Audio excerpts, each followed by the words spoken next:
అందరికీ నమస్తే అన్న. నమస్తే. మీ పేరు? తిరుమలేష్. తిరుమలేష్. ఏ ఊరు? రామల్లకోట. రామల్లకోట. మండలం? వెల్లుర్తి. వెల్దుర్తి, కర్నూలు జిల్లా. కర్నూలు జిల్లా. ఓకే. ఇప్పుడు ప్రస్తుతం ఉల్లి సాగు చేస్తున్నటువంటి ఈ పొలం మీదే కదా? ఈ రకం ఏ రకం వేసేది? విక్రమ్ 90. విక్రమ్ 90. ఏ కంపెనీ ఇది?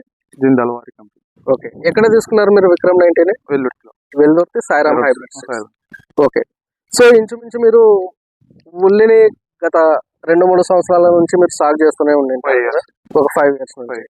ఈ 5 years లో మీకు విక్రమ్ 90 అందుబాటులో ఉందా? లేదు. ఈ సంవత్సరమే కొత్తగా తీసుకొని పెట్టారు. ప్రస్తుతం మీరు పెట్టినటువంటి ఈ రకానికి పాత రకానికి మీరు ఏమన్నా అబ్జర్వ్ చేశారా? ఇది త్వరగా స్కిన్ టైట్ కాదు సార్. ఓకే. ఈ సైజులో బాగా వచ్చింది. ఓకే. పట్టి పట్టి బలంగా వచ్చింది. డబల్ పట్టినా సింగిల్ పట్టినా? డబల్ పట్టి వచ్చింది. ఇప్పుడు ఈ విత్తనాన్ని మీరు 90 రోజుల్లో తీసుకున్నారా లేకపోతే 120 రోజుల్లో తీసుకున్నారా? దీన్ని 90 రోజుల్లో. ఈ రోజు పైరు ఎన్ని రోజుల్లో ఉందండి? 75 రోజులు. 75 రోజులకి ఇంచుమించు మనకు సైజులు వచ్చేసినాయి.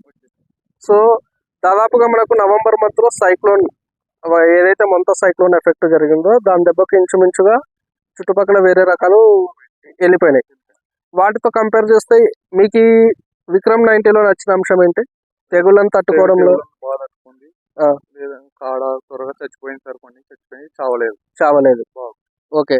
సో మీ ఎక్స్పెక్టేషన్ ప్రకారము ఇంకా ఎన్ని రోజుల్లో తీసి కోయడానికి ఎన్ని రోజుల్లో కంప్లీట్ అవ్వచ్చు అనుకుంటున్నారు? ఇంకా 10 days. ఓకే. మీకు ఈ కలర్ సైజ్ అంతా ఓకేనా? సో ఇంచుమించు ఆల్మోస్ట్ మనకి ఈ సైజులో వచ్చాయా? ఓకే. సో మీడియం అబోవ్ మీడియమే ఉన్నాయి. చిన్న సైజులు అయితే దాదాపుగా లేవు. దాదాపుగా మీడియం అబోవ్ మీడియం సైజులోనే ఉన్నాయి. సో మీరు హ్యాపీనా ఈ పెర్ఫార్మెన్స్తోనే? ముందు సాగు చేయాలనుకుంటున్నటువంటి రైతులకు మనం సిఫారసు చేయదగ్గ రకమైన ఇది. ఓకే. హ్యాపీ కదా తిరుమలేష్ గారు? Thank you.